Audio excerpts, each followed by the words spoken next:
Good evening, everyone. Thank you so much for joining us. My name is Lynn O'Hara, and I'm the Deputy Director for Educational Programs at National History Day.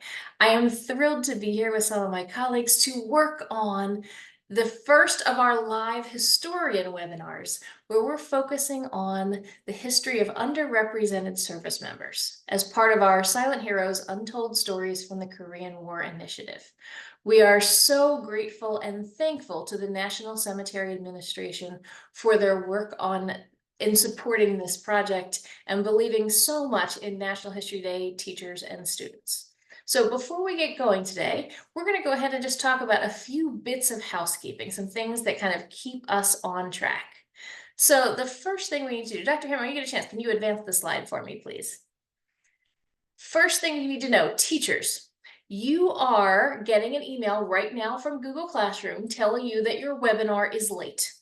It's not late. We have to go in and give you credit. We can't do that till the webinar's over, so we'll do it tomorrow. Don't worry about it. Don't stress about it. You're not in trouble. Second thing to know is that we are using the Q&A box, and that is enabled. We don't have chat enabled. That's on purpose.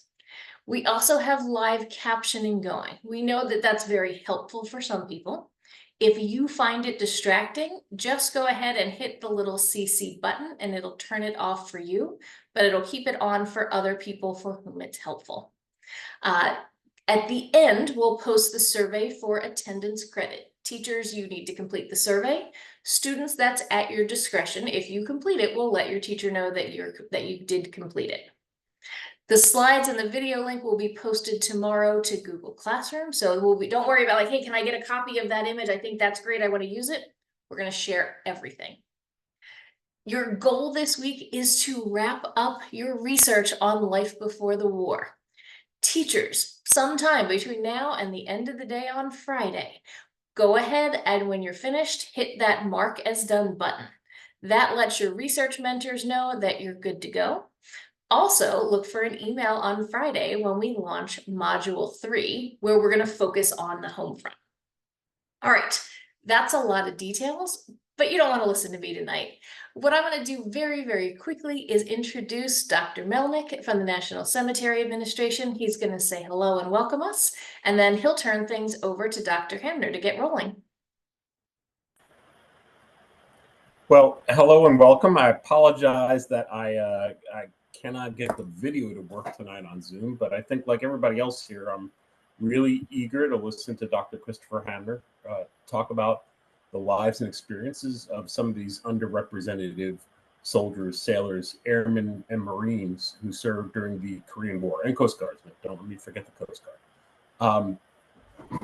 I appreciate everybody's attendance here. I'm excited for this first round and looking forward to future months, what's going to be uncovered and what the students are going to share with us on our Veterans Legacy Memorial platform and in the biographies of all these service members that you're already exploring and digging into. So without any further ado, Dr. Hamner, please take it away. So much, and I share your excitement about what the participants are going to come up with. And based on some of the input that we got before we started, it seems like there are some amazing stories out there that are ready to be told. So I'm really excited.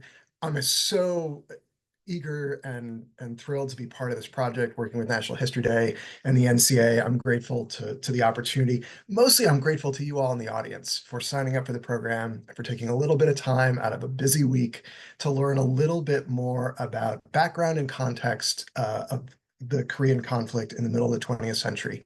We have 4 webinars, and the first 2 are going to talk a little bit about context. We're going to try to set the stage for the kind of lives and experiences that the service members you're studying had prior to their participation in the conflict. In our second webinar, we're going to do that from the top down. We're going to take a perspective from geopolitics and presidents and maps and very kind of traditional stuff to understand what the Korean War conflict was about in terms of its global significance. Tonight, we're going to do a kind of history looking from the bottom up, a perspective from the lived experience of everyday Americans. And I think that's really, really apt given the focus of our project here, of telling the stories of regular American service members, particularly those from underrepresented groups, people whose stories may not have been told in much detail before, if at all. So tonight we're going to be looking at the lives and experiences of regular Americans and try to understand better the world that they came from before they went off to war. So what I really like to do is three things. We're going to talk a little bit about race in America in the 1930s and 1940s. We're going to talk about service in the Second World War, particularly for Black Americans, and what it was like to be wearing the uniform during World War II, since that is a very important contextual piece for the war that comes just a few years after the end of World War II. And then third, we're going to talk a little bit about Executive Order 9981, which is of huge importance, particularly for underrepresented groups in bridging experiences in World War II and experiences in Korea. So we've got three things. We've got some interactive exercises built in. We really want to hear from you guys in the audience. We've got great primary sources. I'm so excited to be part of this project. I've been looking forward to it all month. So let's start with that first piece, the sort of context of race in America. And here I think we want to go back, 10, 20 years before the outbreak of the Korean War to understand the world from which these service members emerged. And if we're thinking about race, the most important thing to be aware of is the nature of the Jim Crow South, a set of laws and norms and traditions and expectations that divided Southerners by race. So one set of facilities for white Americans, one set of facilities for Black Americans, separate seating areas on buses, separate water fountains, places where Black Americans were not allowed to go.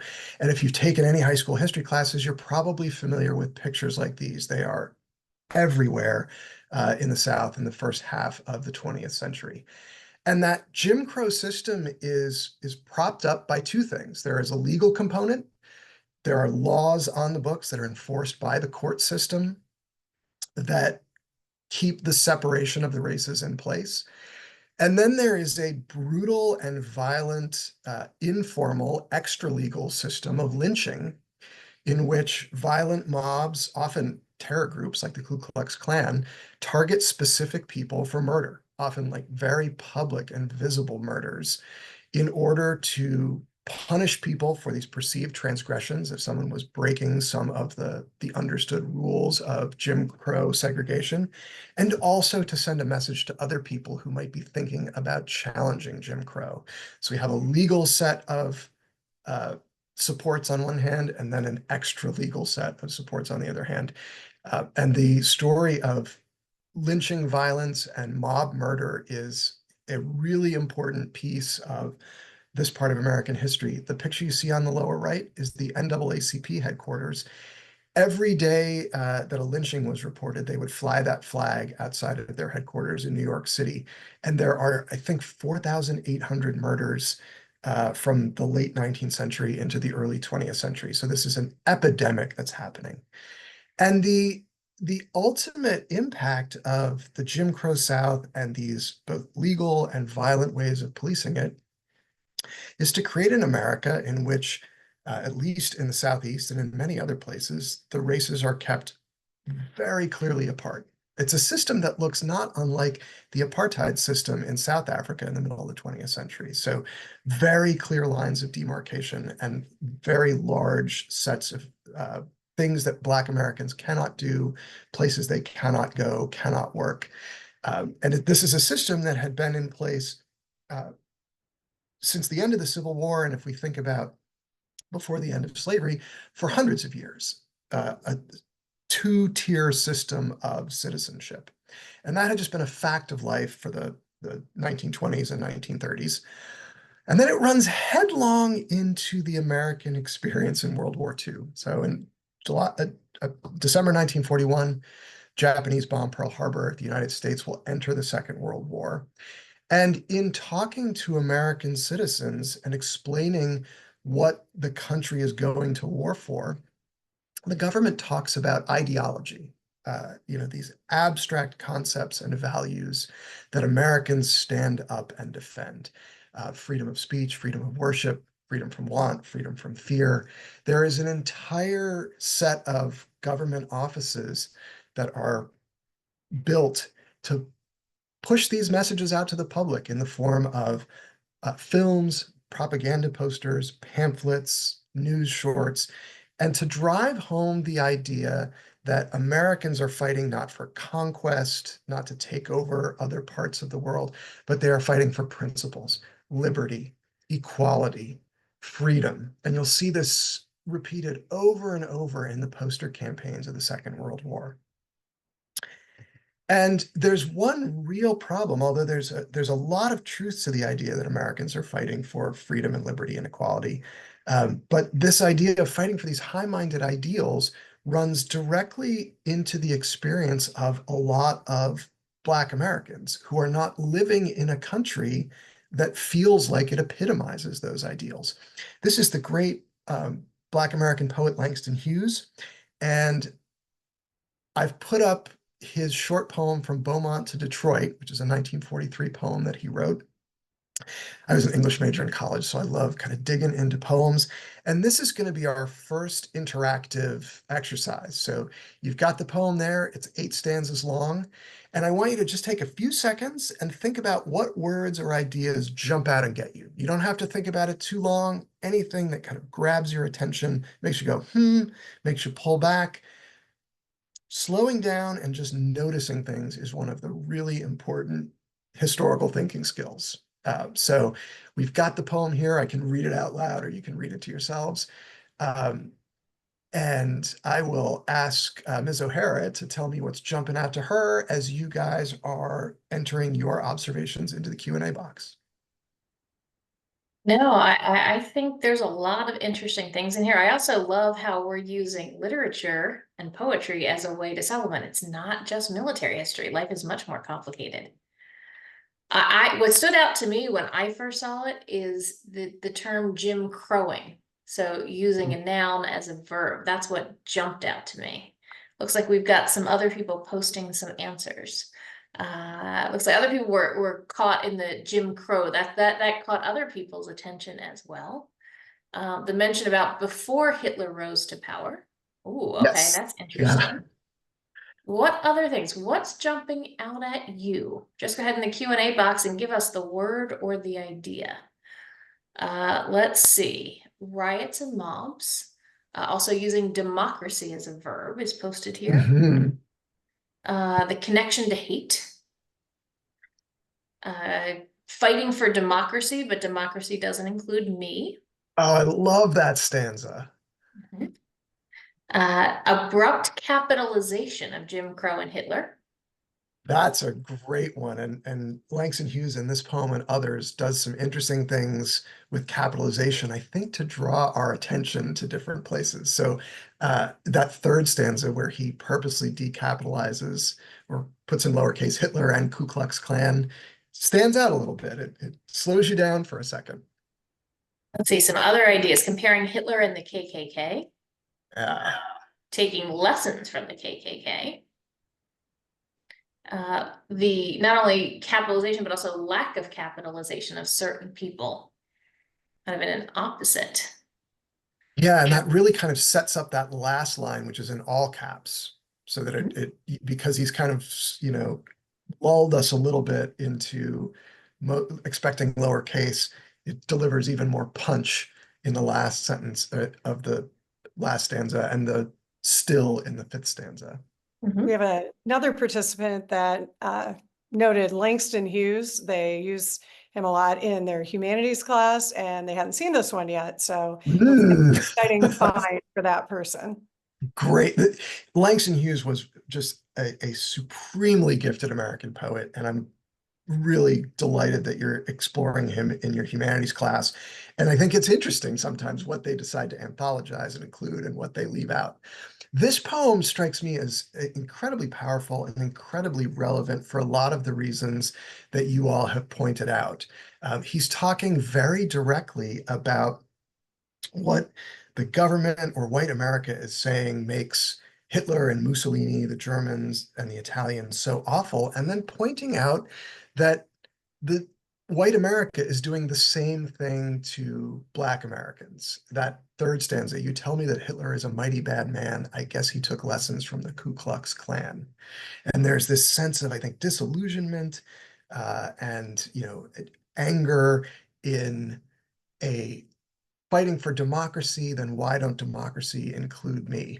If you're wondering about the title of the poem, Beaumont to Detroit refers to a series of race riots that occurred in 1942 and 1943, in which white mobs descended on Black Americans, and often, in incredibly violent ways to try to punish behaviors that they saw as violating the terms of Jim Crow. So if a Black couple decided to go someplace that they weren't usually wanted, or sat in a part of a restaurant or a movie theater where they weren't allowed, or looked or spoke in a certain way to a white person, mob violence could break out like that. And for Black Americans in 1942, 1943, they're getting one set of messages about what America values and enough to fight for, and then a realization that America doesn't really necessarily live those values at home in the same way. And that's um,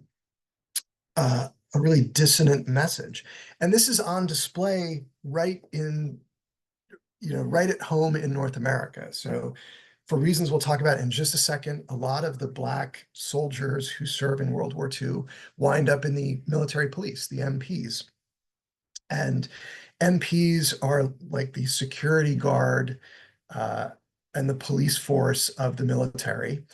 And during the Second World War, the United States engages in a program that brings German prisoners of war, POWs who've been captured in Europe, and brings them back across the ocean and puts them to work in American farms. It's a really interesting program. And when I learned about it, I thought, well, that makes a certain amount of sense, because so many of the people who would have been working on those farms, young, healthy American men, have gone off to war. There's a big need for farm labor. There's tens of thousands of POWs. We've got a simple solution, and the Geneva Conventions allow a captor to put POWs to work as long as they're paid. So America has German POWs coming in, and you can see the map on the lower right-hand corner shows where the farmland where a lot of these German POWs are winding up. So in the Mississippi Delta, in Nebraska and Oklahoma. And it's very common for the POWs to cross the Atlantic Ocean and then get off somewhere in Savannah, Georgia, or Charleston, South Carolina, and then spend the next couple of days on a train through the American Southeast, headed to their ultimate destination in the Midwest, the breadbasket of the country, and traveling by train through Georgia, Louisiana, Alabama, Mississippi. Since it is generally understood that you don't want to have large numbers of enemy prisoners wandering around the interior of your country unattended, MPs wound up guarding these trains. So they would embark the POWs in South Carolina or Georgia, get on the train with them, ride with them through the Deep South. And you can probably already anticipate where this is going. That train has to make a stop frequently so that people can get food, get a sandwich. And so the train would make its regular stops as it's going from the East Coast to the Midwest, and they would stop in Mississippi or Alabama. And when a train filled with Black American MPs and white German POWs stopped at these small train stations in the Deep South, they often found signs like this one, indicating that the enemy combatants who had been shooting at American soldiers maybe a month previous were welcome to come in and have a sandwich and some iced tea, but the American soldiers wearing the uniform of the country were not welcome. And that's, to me, just this gross kind of hypocrisy that is really hitting home for Americans, and particularly Black Americans, at this point early in the war. They are being asked to fight for a country that treats them as second-class citizens, and they're being asked to fight in support of principles that their own country doesn't necessarily practice. It's fascinating to me as a historian, the various places where you can see this. So there are leaders in the Black community who understand that the war gives them an opportunity. America is going to need the support of its Black community in order to wage this global conflict in World War II. They're going to need Black workers, they're going to need Black taxpayers, and they're going to need Black soldiers.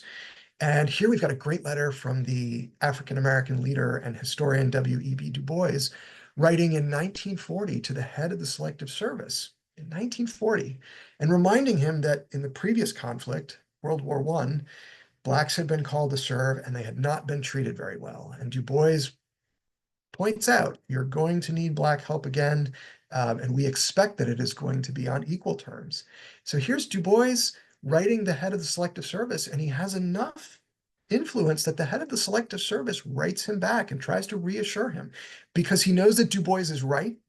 He knows that the United States government is going to need the support of Blacks and other underrepresented groups. And he knows that Du Bois has a legitimate case, that there has not been fair treatment. And you can see him in some of the middle paragraphs here, making some promises about how things will be different and acknowledging that the way things were in World War I was unsatisfactory.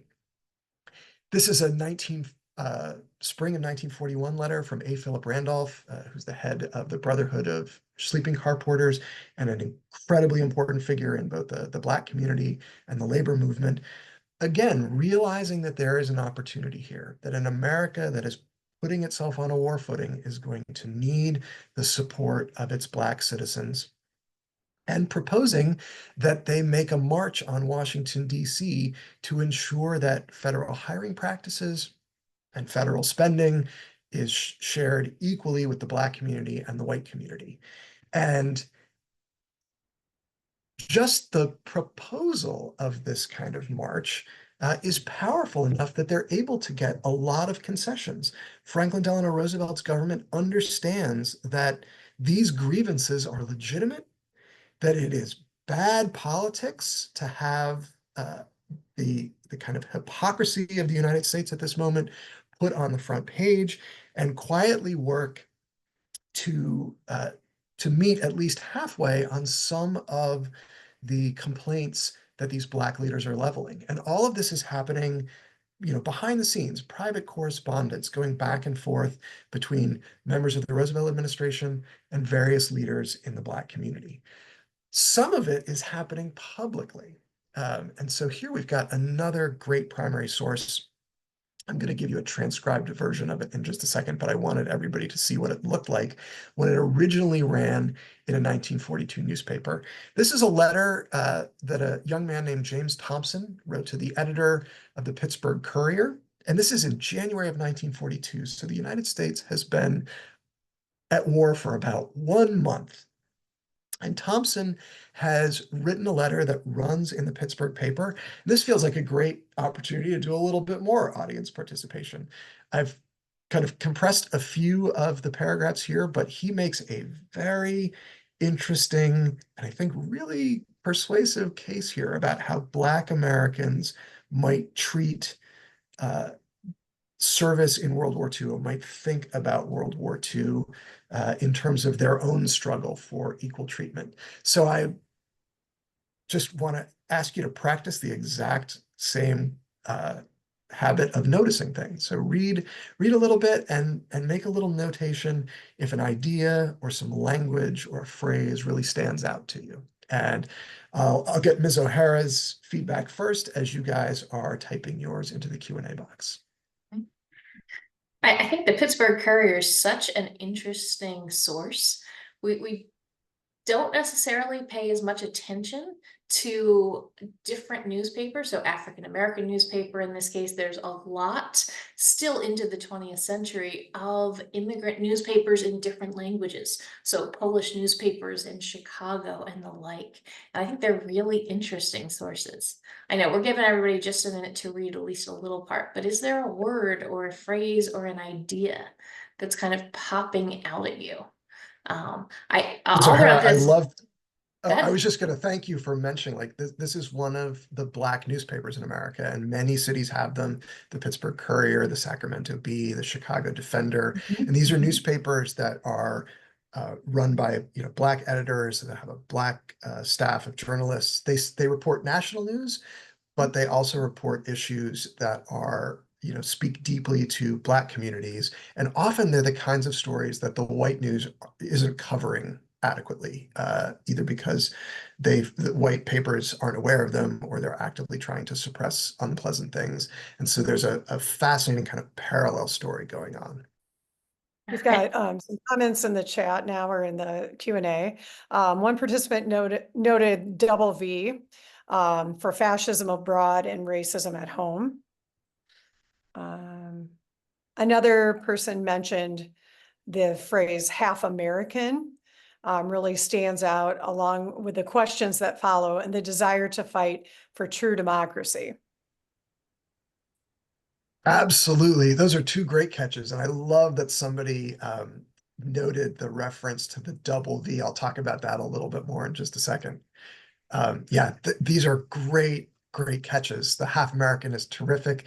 There's a whole series of kind of rhetorical questions there in the second paragraph that are really thought-provoking. Is this America worth defending? Came up. Demanding full citizenship rights in exchange for sacrificing my life. Let's see. Several people are picking up on some of the interesting pieces, and we've got a note that one of the silent heroes that this group is working on actually started a Black newspaper in Jacksonville, Florida. So Oh, that's fantastic. Wow. Get some copies of that. That could be really interesting. Why don't we do this as the last one? The idea that people of different backgrounds experience the idea of America very differently. Wow, these are some really sophisticated takes, and I think you guys have pulled a lot of the meat of this letter out. One of the things that really comes through is, what seems like Thompson's, sense of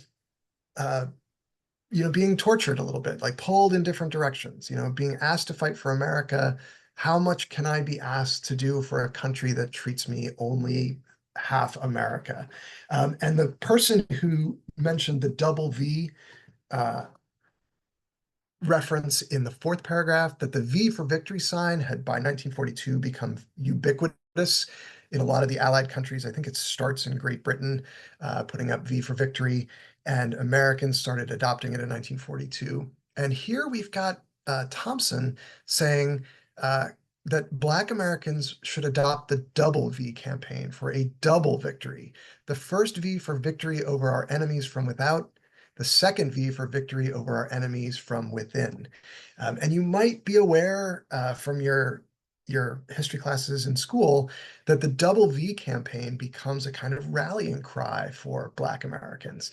It catches on. You'll see this logo appear in newspapers and pamphlets. Double V, victory over fascism abroad, victory over Jim Crow at home. What I wasn't aware of until like the last year or so is that James Thompson's letter is where that idea, or the name for it at least, starts. It's his proposal that Black Americans take not one V, but two. It comes right from this letter, which I find fascinating. The other thing that I really responded to when I was rereading this letter for tonight's webinar is the last two paragraphs. And so in the first half of the letter, he talks a lot, and there's a sense of, I think, kind of muted bitterness maybe about is the kind of America I know worth defending? Will colored Americans still suffer the indignities that have been so heaped upon them in the past? And you can understand this very reasonable sense of aggrievement. But in the last two paragraphs, it kind of turns around a little bit and says very explicitly, I might say that there is no doubt that this country is worth defending. In conclusion, let me say that these questions often permeate my mind. I love America and am willing to die for the America I know will someday become a reality. And so it starts out with this kind of very reasonable, understandable bitterness, and it ends on this note of hope and this willingness to say, I'm willing to die for the America I know will someday become a reality. So we've got these two ideas in tension, which strikes me as really a very clear product of the kind of life that regular Black Americans are experiencing during the Second World War. And we see this over and over again. You don't have to go into the halls of Congress and look at political speeches. This is appearing in advertising, political cartoons. Here we've got an image from our old friend Dr. Seuss, the popular children's artist, Cat in the Hat, Green Eggs and Ham. During the Second World War, Dr. Seuss was a very prolific cartoonist writing about issues related to the war and American involvement. And this has always struck me as a really interesting cartoon because we've got Uncle Sam sort of tapping a figure on the back who's labeled War Industry. And War Industry is seated at a large pipe organ. He's playing away, but you can see the black keys and white keys are labeled black labor and white labor. And the black keys have cobwebs growing on them, which is usually a signal like they haven't been used in so long that spiders have spun their webs. And here is Uncle Sam tapping War Industry on the shoulder and saying, listen, Maestro, if you want to get real harmony, use the black keys as well as white. And I think there's a few things going on here. One is a reference to the fact that a lot of workplaces are still segregated or look down on black hires, try to avoid using black labor. The other thing that's a little more subtle, though, is that it's Uncle Sam kind of asking War Industry to do something, not demanding through law, and also pointing out the way in which this will benefit War Industry. You notice that Uncle Sam isn't tapping him on the shoulder and saying, hey, Maestro, in order to be more consistent with American values, you should hire black people too in the spirit of equality. He says, you'll get better results if you use black labor and white labor together. And I think that's a really interesting message. And it's evidence that the country is starting to move, however slowly and by small degrees, towards at least a little more openness to racial integration.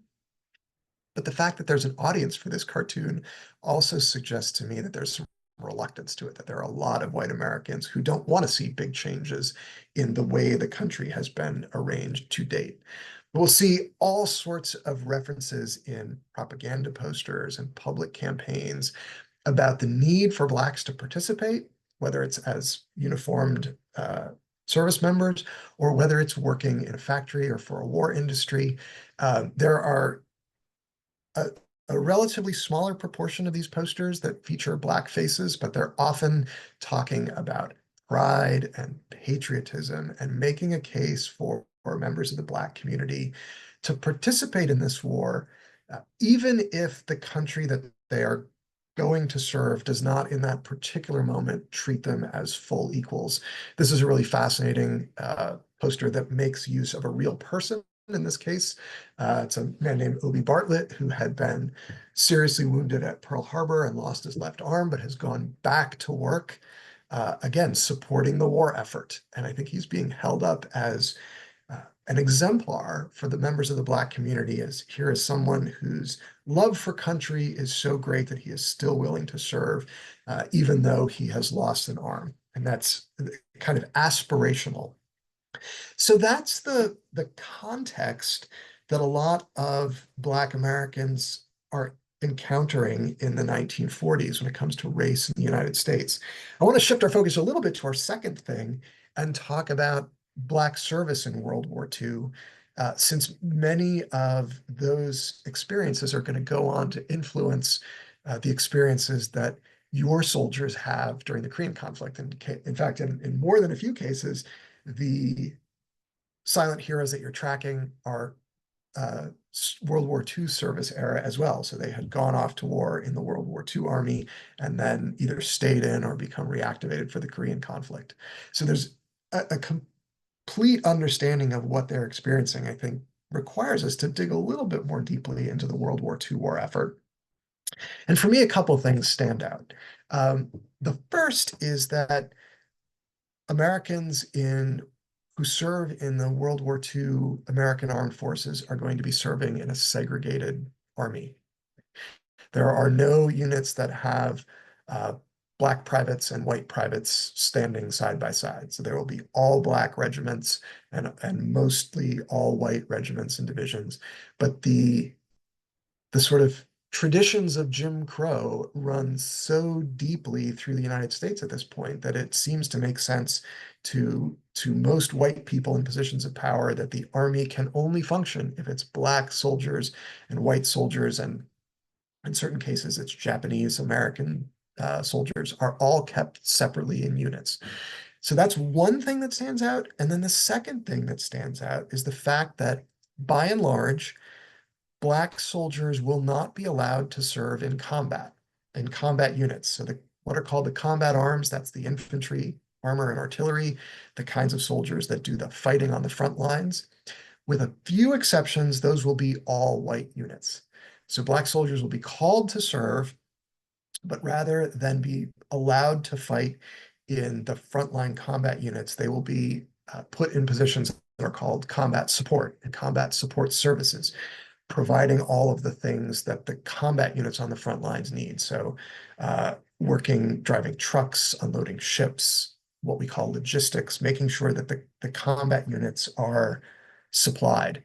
And that's a tradition that doesn't start in World War II. There's a long debate within American history about who will be allowed to serve in combat. We could go all the way back to the middle of the 19th century and think about this. At the very beginning of the American Civil War, a war that is fought over the future of the institution of slavery in the United States, the Union Army does not allow Black soldiers. A group that has a huge stake in the outcome of the conflict are prohibited from service. By late 1862, early 1863, the Union Army has started turning to Black recruits to fill its ranks, in large part because they're running out of eager white volunteers, and there are many Black volunteers who are eager to go. But even after they bring Black troops into the service, there is a prohibition against having them serve in combat. And here you've got a shot of the United States colored troops from the middle of the 19th century. Black soldiers have to fight long and hard to get the opportunity to prove their worth, to prove their courage, to prove their patriotism as combat soldiers. And in many cases, we see minority communities who are very eager to be in the combat arms, to get into the infantry or the armor or the artillery so that they can fight and so that they can prove their courage and their honor and their humanity. And because in this country, in the United States, there has never been a better way to make your claim for full recognition as a citizen than to pick up a weapon and go risk your life in the country's defense. Black leaders in the middle of the 19th century and in the 20th century as well understand that if Black soldiers are serving in battle, it is going to be that much harder for the white government to refuse them equitable treatment. In the Second World War, there's this kind of parallel belief that Black soldiers might not be up to the test of combat, and also, what if they are up to the test of combat? How would we then justify keeping the Jim Crow system in place? And so we'll see, again, with a few exceptions, we'll see Black soldiers mostly be used in logistics and support roles. Here we see some soldiers unloading jerry cans full of fuel off cargo ships and then loading them into heavy trucks. This is incredibly important. Mechanized armies of World War II require lots and lots of fuel to keep them running. They have an endless appetite for it. It's incredibly difficult work. It's really dangerous, driving a truck loaded full of cans of highly combustible fuel in areas where enemy aircraft might pounce down and try to blow them up. It's incredibly dangerous. The trucks are involved in all sorts of accidents. And it's also really unglamorous work. It's hard, it's dangerous, and it doesn't have the sort of excitement of fighting the enemy directly. And because it's hard, and because it's necessary, and because it's dangerous, and because it's unglamorous, it falls to a lot of Black soldiers. So the Red Ball Express, which is going to be the system of trucks that bring fuel to the armies as they're rolling across Europe in 1944 and 1945, is going to have a huge number of Black drivers. But it doesn't get the same kind of recognition as, say, fighting in the Battle of the Bulge or going ashore at Normandy. And so even within the army, we have not only segregated units, but we have a sort of second-class status in that Blacks are demanding loudly that they be allowed to prove their worth in combat, and usually being told, you cannot even have the chance. And it is not as if America becomes a sort of, you know, race blind paradise during World War II. All of the expectations and brutality of Jim Crow remains in place, even as the United States goes off to fight fascism and totalitarianism abroad. So the NAACP is still flying its lynching banner, even into the 1940s, the war years. It's easy to think of lynching as, primarily a phenomenon from the decade after the Civil War, or something that, generally only takes place in the Deep South. But that just isn't the case. These are some of the lynchings that occurred in 1942, in 1943, in 1944, while America is talking about the necessity of pulling together as one country and going off to fight for liberty and equality. White mobs are still murdering blacks that they say have, crossed the Jim Crow line. And I've highlighted one in 1943 there for you, Private Holly Willis, who is a Black American serving in uniform. And look what the charges: insulting white women over the telephone. And because that seemed to be such a gross violation of what was acceptable under Jim Crow, he's shot to death by a white gang as he tries to escape from a farmhouse. No charges, no trial, no judge, no jury, just a murder.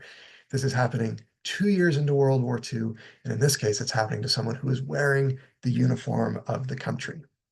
And so we've still got this kind of gross hypocrisy about the values that America espouses on one hand, and the day-to-day reality of life in America, particularly for Black Americans, on the other hand. And this is something that is not lost on America's enemies. Particularly the German government, the Nazi propaganda machine, is very good at tuning into the kinds of racial tensions that are present in America. What you're seeing here is the front and back of a leaflet that the German propaganda ministry developed. And these would be dropped in areas of Europe where they knew that segregated Black units were, in the hopes that Black soldiers would pick them up and read them. So the German propaganda ministry has printed these up in English. And if you take a quick look, you can see a legitimate argument they're making, which is, the white government of the United States doesn't treat you very well, and they are sending you off to fight and die for a government that does not recognize you as equals or citizens, saying this is a terrible, terrible deal for you. The pass here says you're getting killed or crippled just for the benefit of your white bosses in America, who are now making a pile of dough in the war business. It says, come over to us. You can surrender, become a prisoner of war, or you'll be well treated. Don't hesitate. If you wait too long, it will be too late. Telling Black service members, like, don't fight for this white government anymore. And we could follow this, even further if you want to get an idea about, the sort of most problematic parts of, your own side. Just take a look at what enemy propaganda says about it. So here we've got a late war German propaganda poster, and I love this one because there's so much going on visually. It's a really interesting kind of horror pastiche. But let's do the same thing. Just kind of, what do you notice and what stands out about this poster that would have been up in occupied areas of Europe in, say, late 1944? There's a lot. We've used this poster with a couple groups of teachers, and I think every time I see it, I see something that I missed before. I've been using this poster for years, and there's so much going on. I keep finding new things. And now I'm at the point where when I spot something new, I have to look it up, because there's some kind of just like subtle references that do not make sense to me here in 2024. Over in the Q&A, one of the participants noted that it's all in black and white, except for the red at the bottom of the machine or the creature. Yes, and great use of color to draw your attention in exactly the two places they want.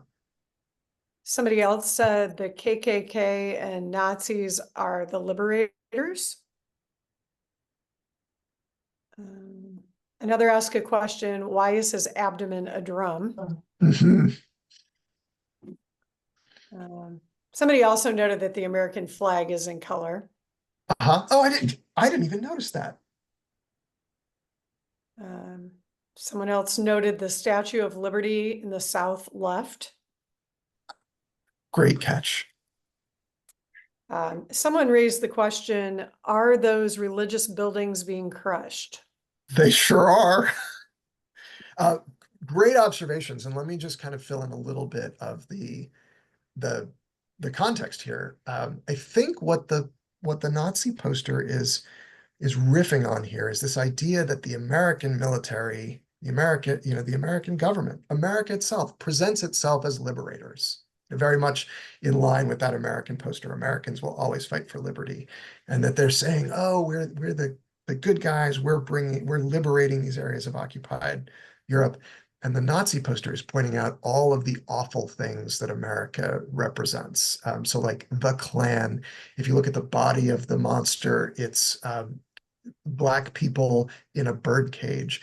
The right arm there is like a prison, like a jailer's uniform, and a Tommy gun, which I think is a reference to gangsterism.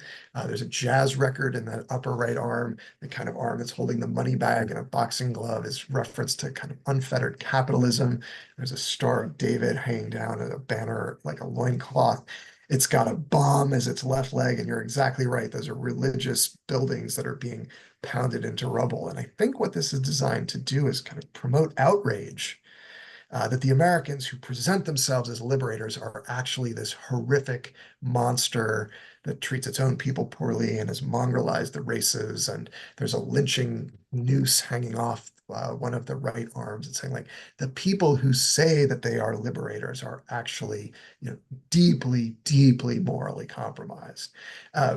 And there's, a tiny little speck of truth in some of this. And then there's a whole lot of really ugly propaganda. But, the country, the United States is presenting itself as liberators, and they are largely turning a blind eye to the Klan and lynching back in the United States. And so there's no question that there's some hypocrisy present in the American war effort. I mentioned that by and large, Black service members will not be allowed to serve under fire in combat. And I think a huge part of that is to prevent them from having the chance to demonstrate their equality. But we do have some noteworthy exceptions, and I think they're really important to point out. Many of you have probably heard of the Tuskegee Airmen, an all-Black squadron that is given the chance to do what is, I think, understood by almost everybody to be the most intellectually taxing job, that is flying a single engine aircraft and then also a test of bravery flying it into combat. The Tuskegee Airmen go on to develop a peerless record of performance in the skies. There are a number of small groups of Black soldiers who are given an opportunity to participate in combat. There are some tank destroyer groups that serve in Europe. And so there are a few little dots of experimentation where the United States Armed Forces are cracking the door a bit to the idea of Blacks being allowed to serve in battle. But by and large, Black service members are going to serve in all Black units, usually with white officers, and they are going to be relegated to combat support and combat support services. And that allows a lot of white Americans to say, well, they didn't do all of the service. When you watch Saving Private Ryan, you're not going to see Black faces in the opening sequence on D-Day. And that's not because Blacks weren't very eager to prove their courage and prove their patriotism. It's because the white power structure refused to afford them that chance. And that had all sorts of ramifications, not just during the war, but afterwards too, because many of the things that will come out of the Second World War will be influenced by things that happened during the Second World War. I can't think of a better example than the GI Bill, which is one of the broadest and most successful pieces of legislation in all of American history. It creates a middle class by giving veterans of the Second World War access to university educations, it grows the college system, it gives veterans job training, it gives them low interest loans to buy houses. If you served in the Second World War, you are eligible for all of these benefits that are designed to help give you a leg up in your post-war life. I should say, if you served in the Second World War and you're white, you're eligible for all these benefits, because the way the legislation is written, the benefits and opportunities are largely fall exclusively on white soldiers. They are not benefits that Black soldiers will be eligible for. And so even after the war, we're still seeing this legacy of racism and a two-tiered system of citizenship and opportunity. And most white Americans, even coming back from the Second World War, seem pretty okay with that. We have some data that the Army took as the Army's demobilizing and soldiers are crossing the Atlantic to come back home, and they give quizzes and questionnaires, and a lot of them say they got to know a lot of the white soldiers say they got to know Black people during the war, they respected them, they thought that they were, good Americans, but that they didn't think there was any need to have Blacks and whites serving alongside each other. And so even this experience of going off to war doesn't really shake the majority of white Americans sufficiently.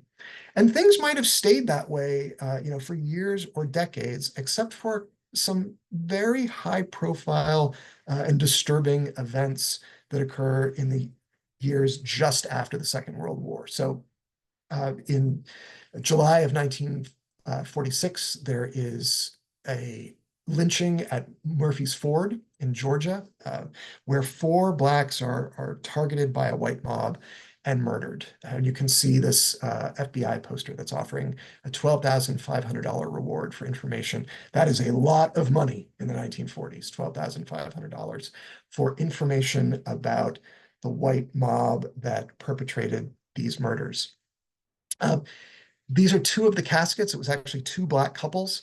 And you'll see the casket on the left is draped with an American flag. And that's because George Dorsey, whose body is in that casket, was an American veteran. He had served 5 years in the Pacific. He had worn the uniform of the country. He had come home, taken off the uniform, and started to make his way in the world. He'd been home less than 9 months when a mob murders him for being Black. And that event so shook Harry S. Truman, the president at the time, that it moved him out of complacency. And I think there's a number of reasons that might have started moving him in that direction. First is that Truman was a veteran himself. He had been worn the uniform in the Great War. I think the idea of the kind of outrage that someone who had answered the country's call, worn the uniform, served in the Pacific for 5 years, and then comes home and is murdered by a mob just brought the hypocrisy right to the surface where it couldn't be ignored. And try as they might, the FBI was never able to get anyone to talk about who had committed these murders. And mostly in these circumstances, some people in the community knew, and yet they never were able to charge anyone. The FBI, as I understand it, opened up this cold case in the late 1990s and was still unable to get any leads. So there were never any charges filed in this quadruple murder. I think Truman might have also been moving forward with the knowledge that there is a 1948 presidential election ahead and that a chance to do something in the service of equal rights and breaking down racial segregation might help him win back some votes in these marginalized communities, might have pushed him to take what was a fairly extraordinary step to issue an Executive Order 9981, which in one stroke of the pen desegregates the United States Armed Forces. I think it's significant here that this is by executive order and not by congressional legislation. And I think there's 2 things that are of interest there. One is that there's not a lot of sense that the Congress would have gotten its act together in a sufficient majority to pass legislation like this. It does not necessarily have broad support. And so here's Truman acting in his capacity as commander-in-chief, to issue a kind of unilateral statement about how the U.S. armed forces will be organized going forth. And the whole executive order is not that long, but I think the most important part is that first point. It is hereby declared to be the policy of the president that there shall be equality of treatment and opportunity for all persons in the armed services without regard to race, color, religion, or national origin. We are going to bring the United States Armed Forces more in line with the principles that they are designed to protect. And I think it's the language is interesting, and I think the fact that the president does it as a unilateral action rather than waiting around for a congressional majority to do it is also significant. This is something that Truman can do almost overnight. We can see here in the reporting in some of the Black newspapers is incredibly positive, right? Truman wipes out segregation in the armed forces. This is something that he has the power to do with a single stroke of the pen. And it's a huge step forward. But it is not as if signing Executive Order 9981 turns America into a race-blind paradise. The Navy and the Air Force are pretty much on board with the desegregation order. And in fact, the Navy and the Air Force have fewer problems than I think the Army does. But here we have General Omar Bradley, one of the five-star generals of the Second World War, saying just a few days after the executive order, the Army is not out to make any social reforms. The Army will put men of different races in different companies. It will change that policy when the nation as a whole changes it, which is a pretty direct kind of overt resistance to this idea. He's saying the Army is not going to move faster than the country. So we're getting pushback already. It will take a few years for the policy as written by the commander-in-chief to match the policy as lived by the soldiers in the field. But here we are in the Korean conflict, and you can see we have a fully integrated infantry force, Black faces, white faces serving next to each other. So we are getting there. I'm going to leave the microphone with Ms. O'Hara, and thank you again for your time tonight. I'm so excited about getting into it. Next month, we'll talk a little bit about the top-down geopolitical significance of the Korean conflict. Thank you guys so much. All righty. Thank you so much, Dr. Hamner. What we're going to do at this point is we're going to go ahead and make an adjustment. We're at the end of our hour, and we know that some of you need to go. However, we like to use the end to answer questions, and we're happy to take whatever questions that you might have. We know that Dr. Hamner does need to head out a little bit early tonight, but if we have questions that we can't answer, we'll go ahead and make sure we get those answered for you. One quick note though, please, before you go, if you're a teacher, please make sure to complete your feedback survey at the end. Students and or parents who are watching, you are welcome to complete the survey as well. You can either get to it using the QR code or tinyurl.com/nhd-kw-live. Either way, we'll get your feedback, and we use that feedback to improve. One of the things that you'll notice is that Dr. Hamner tonight spent a lot of time focusing on African-American service members. Throughout the next few webinars, we'll be focusing on different groups of people. We'll look at Asian American service members, we'll look at women, we'll look at Jewish American service members, lots of different groups kind of as we go throughout. But we also know that when we do history and we have an hour, we've got to do a little picking and focusing. So what we'd like to do is go ahead and open up to Q&A. Do you have questions about any of the content presented tonight? Do you have questions about any of your research? Do you have questions about History Day or about the National Cemetery Administration? We're happy to answer them. And this is the part too, Mrs. Turner, where people start to get shy and they don't want to answer their question. But we also know that if you have to go, that's okay. Please complete your survey before you do. All right, let's see. Any questions coming in? Oh, we're being very shy tonight. I think maybe we're thinking about good questions. I think it's interesting when we do these kind of webinars because I think it helps us think about our research in different ways. So how does the person that we're studying fit into this context? what would they have known in their world, and what would have been common knowledge that maybe you or I today wouldn't know or think of, or kind of be at the front of our thoughts. We talk a lot about what common knowledge might be. So go ahead. We still have 50 of you hanging on, so I know that there's got to be at least 1 or 2 questions in the crowd, so please go ahead to that Q&A box. If you don't have questions, thank you for your time tonight. We appreciate it, and we're looking forward to working with you in transitioning from looking at life before the Korean War into looking at Korean War home fronts and communities. That'll be our focus for the next 4 weeks. We have a question about if there is a recording. Ms. O'Hara, you'll be sending that out tomorrow to the teachers, right? Or putting it in Google Classroom? That's correct. It'll be posted in Google Classroom, and the teachers can share it with their students. So absolutely, we record all of our programs because we know not everyone can make it. Okay, so this is the October 16th History of Underrepresented Service Members webinar, correct? Correct. It's the October one.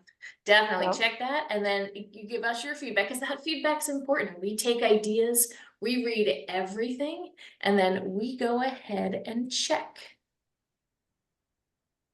We've got we actually have a question related to minority soldiers. It says, any clue on how much military allotments were for World War II minority soldiers? I see this mentioned a lot in interviews. Okay, let's see here. Dr. Hamner or Dr. Melnick, do you have any feedback on this idea of military allotments and how much they would have been in World War II?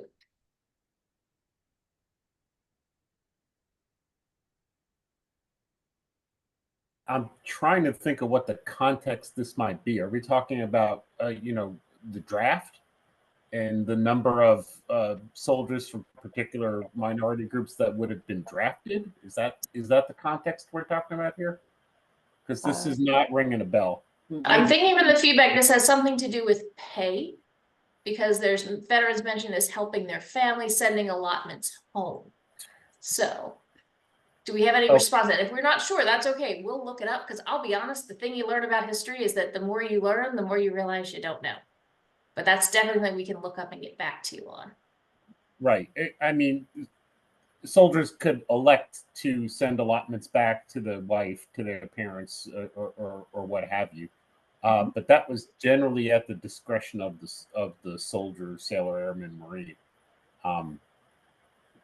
So yeah, and frankly, I think the services appreciated that, because then the money got home, and it wasn't something that the troops would then be gambling with on their own time.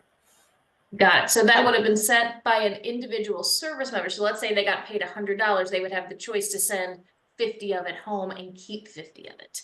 And so that would be at their discretion. So how large or small would be kind of a combination of 2 factors. One is how much the person got paid, and then how much they chose or elected to send home.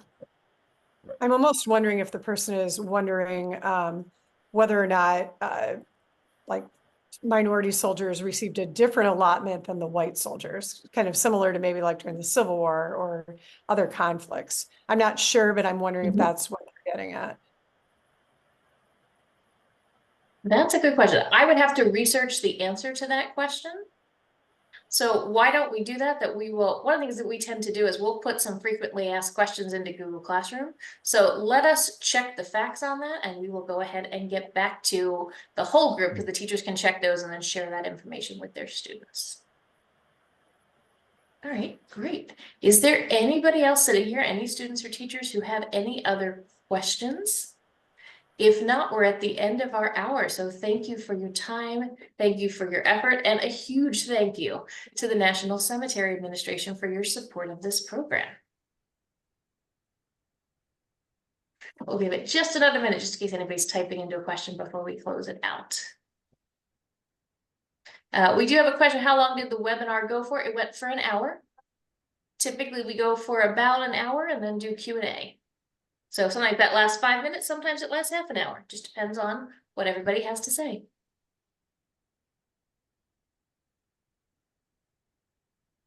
Well, I think at this point, we're going to make the official call. We're going to thank everybody for your time and for your effort. And we look forward to seeing your first research checkpoint and launching our new module on Friday. So have a wonderful night or a wonderful afternoon, and we'll see you next month.